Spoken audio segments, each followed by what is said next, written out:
জন্মের সঙ্গে সঙ্গে সবচেয়ে বড় অসহায় ছিলেন হযরত মূসা আলাইহিসসালাম। মহান আল্লাহ তাআলা অত্যাচারী ফেরাউনের ঘরেই তাকে আশ্রয় দিয়েছেন। মূসা আলাইহিসসালাম যৌবনে পৌঁছালে ঘটনাক্রমে ফেরাউনের আক্রমণের শিকার হন। অতঃপর তিনি মিশর থেকে হিজরত করেন মাদায়েনে, যেখানে আল্লাহ ছাড়া তার কোনো সহায় ছিল না। মহান আল্লাহই তার প্রকৃত অভিভাবক ছিল। অত্যাচারের শিকার হয়ে তিনি আল্লাহর কাছে এভাবে আশ্রয় প্রার্থনা করেন,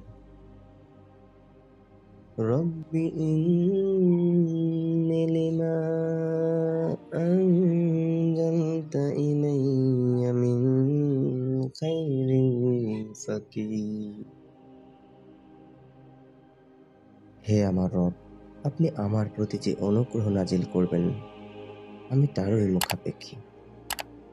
অসহায়ের দোয়া কবুল হওয়ার মূল উপাদান হলো আন্তরিকতা। কারণ দুনিয়ার সব সহায় থেকে নিরাশ এবং সম্পর্কাদি থেকে বিচ্ছিন্ন হয়ে একমাত্র আল্লাহ তাআলাকেই কাজ উদ্ধারকারী মনে করে দেওয়ার মাধ্যমে একনিষ্ঠতা প্রকাশ করাই জরুরি। আল্লাহ তাআলার কাছে ইখলাসের গুরুত্ব ও মর্যাদাই আলাদা। মুমিন, কাফের, পরহেজগার ও পাপিষ্ঠ নির্বিশেষে যার কাছ থেকেই ইখলাস পাওয়া যায় তার প্রতি দুনিয়াতে আল্লাহ তাআলার করুণা হয়।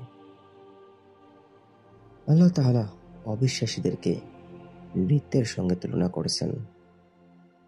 প্রিয় নবী সাল্লাল্লাহু আলাইহি ওয়াসাল্লামকে এ মর্মে আয়াত নাজিল করে বলেন, অতএব আপনি আল্লাহর উপর ভরসা করুন, নিশ্চয়ই আপনি সত্য ও স্পষ্ট পথে আছেন।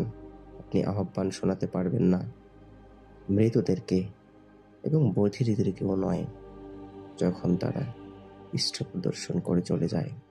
আপনি অন্ধদেরকে তাদের পথভ্রষ্টতা থেকে ফিরিয়ে সৎপথে আনতে পারবেন না।